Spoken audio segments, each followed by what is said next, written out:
Hello and welcome back to Studio Session. I'm Katherine and thank you so much for tuning into another episode. Getting started with today's report.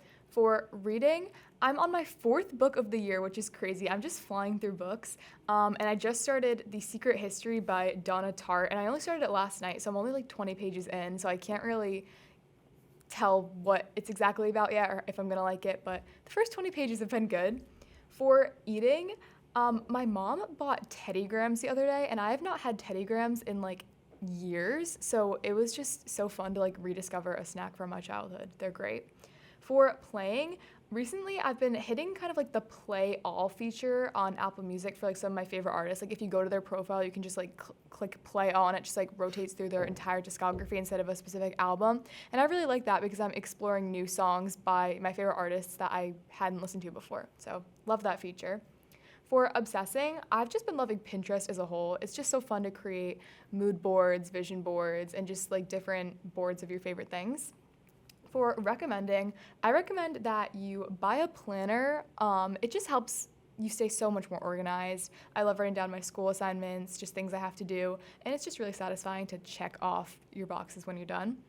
And finally, for treating, I am almost done with my 5-minute journal. I've definitely talked about it on Lucas's podcast. I might have talked about it on here, but I have this 5-minute journal that every morning I write 3 things I'm grateful for, 3 things that would make today great, and a daily affirmation. And then at night, I write 3 things, like 3 highlights of my day, and something I learned today. And I just really like it. It keeps me grounded, but my journal is almost done, so I had to buy myself a new one. So I'm really excited for that one to come in. That's it for today's report, and let's jump right into our main segment. All right, I'm joined with Lucas for our main segment, and today's album review is Face Value by Phil Collins. Apple Music categorizes this as a rock album, and it was released in 1981. Okay, so my favorite song on this album was I Missed Again, and I think that Phil Collins does kind of the more upbeat songs best, so that's kind of a theme you'll see with a lot of my favorites on this album. This song was just really good. It had good vibes, it had a nice beat. I liked the instruments in the background. They were super jazzy and just kind of enhanced the song. I don't know, I just thought it was a fun, upbeat song and definitely my favorite on the album.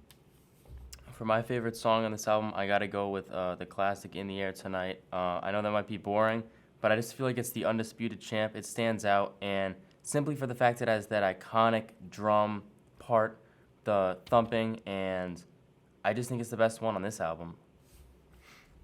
I also love that song. I really liked the beat drop. Super great. Okay, for my second favorite song, kind of following the more like upbeat trend, I went with I'm Not Moving. This song had my favorite like tune or like beat on the album, I think. I like the use of like the layered vocals, if that's like the right terminology. I don't know. It was a really good song. And yeah, I really like his more like jazzy upbeat songs. So I'm Not Moving was my second favorite. For my second favorite, I said Behind the Lines. It was definitely a lot tougher to come up with my second favorite because I feel like there's a lot of songs that are not similar but similarly ranked in my mind. And I picked this one because I think the background really sets it apart from some of the other songs, some of the instrumentals going on in the back, and I think this is one of the better of Phil Collins' vocal performances on the album. So I'm going to go with Behind the Lines as my second most favorite. Okay, so for my least favorite on the album, this was a really unique scenario because this album features 2 instrumentals, and usually I'm not a big fan of instrumentals. Like whenever there's a song that doesn't have actual lyrics, it tends to like kind of already plummet to the bottom of my rankings, which makes it my least favorite. But my least favorite on this album was actually neither of the instrumentals. My least favorite on this album was The Roof is Leaking. I just did not like this song, and usually I'm very like generous with like if I like or don't like a song. Usually I can find something I like in every song. I was not a fan of The Roof is Leaking. I liked it. I did not like it as much as either of the instrumentals, which is just crazy. I get that there was like a nice little storytelling aspect there, but I just didn't like the lyrics. I thought they were kind of odd. The words almost felt like detached from the tune. I couldn't get myself to like this song. Like I listened to it, I tried to listen to it again. I don't know. I did not like this one. So The Roof is Leaking was my least favorite. This is truly a unique scenario because I also did not pick an instrumental, but I did not pick that song. I picked You Know What I Mean. simply for the fact I kind of appreciate the sentiment that his words sometimes sound detached from the actual music itself. I feel like there's some of that on this song, and I just wrote down his voice. I just really wasn't rocking with it on this track. So You Know What I Mean is the least favorite of mine on this album. Okay, so for my underrated pick, I went with Behind the Lines, which I know Lucas already mentioned as his second favorite. But this song was just, it was jazzy, it was fun, definitely unique, definitely one of the stronger vocals, like Lucas said, on the album. And yeah, just kind of goes again with what I said. I like his more upbeat songs the best. So Behind the Lines, definitely one to listen to. For my underrated, I picked Drones. Definitely minimal lyrics around this section of the album, but I just think the production in this song, especially, and a lot of the better songs in this album, is akin to the success, and I'm appreciative of it. And so I'm going to go with Drone as my most underrated. All right, so for my overall album ranking, I gave it a 6.5 out of 10. I noted there were just kind of too many mehs on this album to get any higher of a rating, in my personal opinion. I liked the variation in the beats. I liked that some were more upbeat, some were a little more like calm and serene. I didn't love how there were two instrumental songs. I didn't love how they were back to back either. When I just hit the album and I hit play, so all the songs were in order, and there was an instrumental. So I was like, okay, I was kind of expecting some lyrics next, but no, I was hit with another instrumental. I don't know, I just didn't love it. But it was all right, solid, but definitely not one of my favorite albums that we've listened to.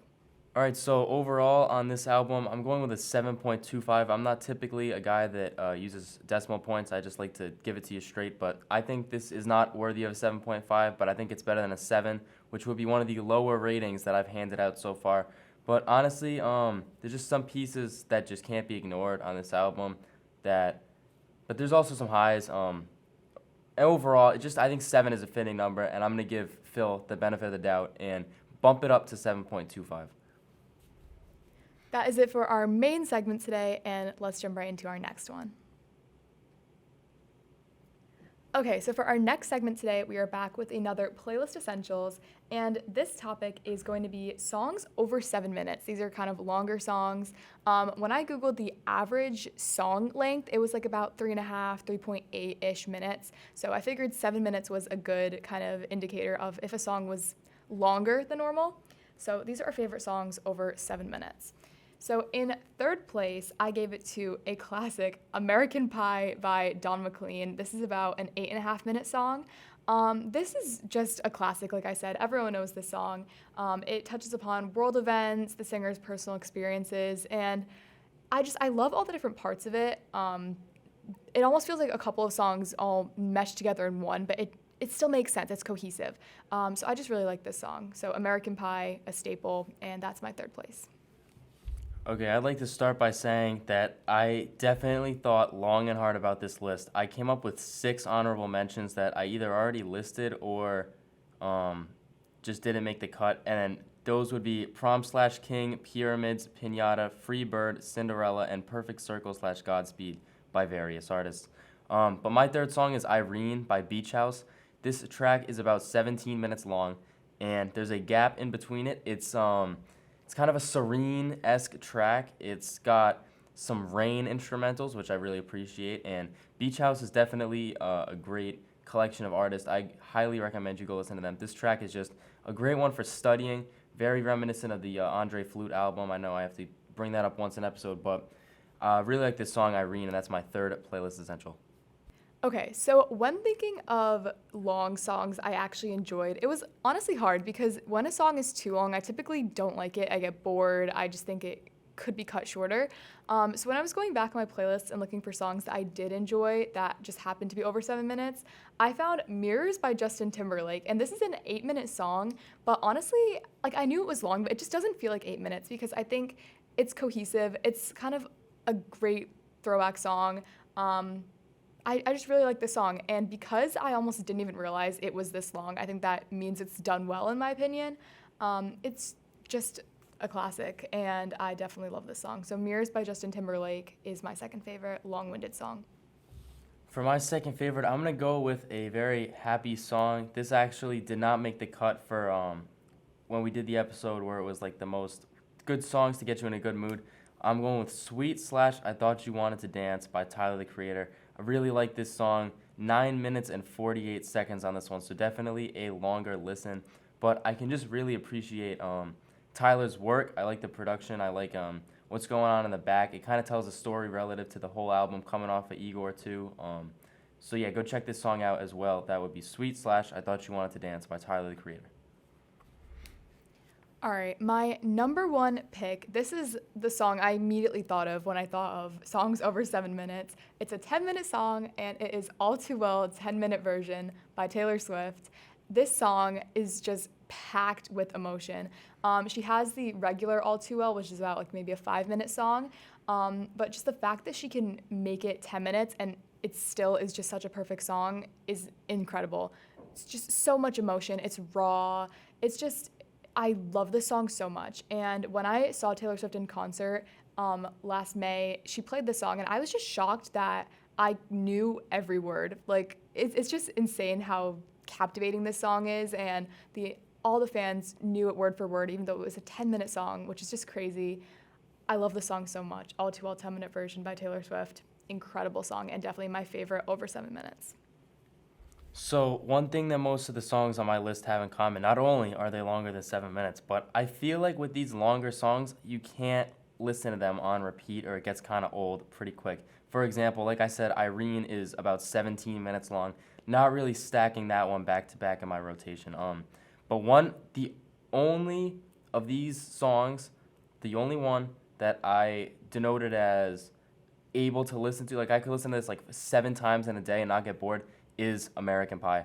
I think this is the best song over 7 minutes. Just for the story, talking about the day the music died, one of the most iconic songs I can think of. I can't really think of a lot of more songs that just, if you go to the ballpark, I'm just throwing out something, like everyone will know this song. And it's a great, I don't even know, I don't really have words for it. I just love this song, and so I'm going to say American Pie is my favorite long-winded song.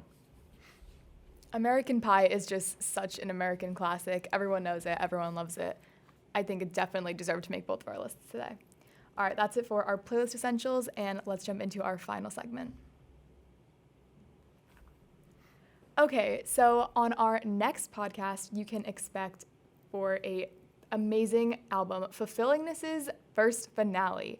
And this is by Stevie Wonder. It's an album I've never listened to be honest, but I'm excited to give it a try. I know Lucas really likes Stevie Wonder, so I'm definitely excited to give this one a listen. Now, this is one for the real OGs out there. If you've been in my circle for a long time, I'm talking elementary school. We used to do this thing called library school, and we did that, I remember, in 5th grade. And what you're supposed to do is do a research project on an animal and present it. And I wanted to be different, so I actually presented about Stevie Wonder. I have been a Stevie Wonder fan since 5th grade, so that should tell you that this is an album that I'm excited to listen to. I've listened to it before. It's a great album, and this will be a great review. Please stay tuned.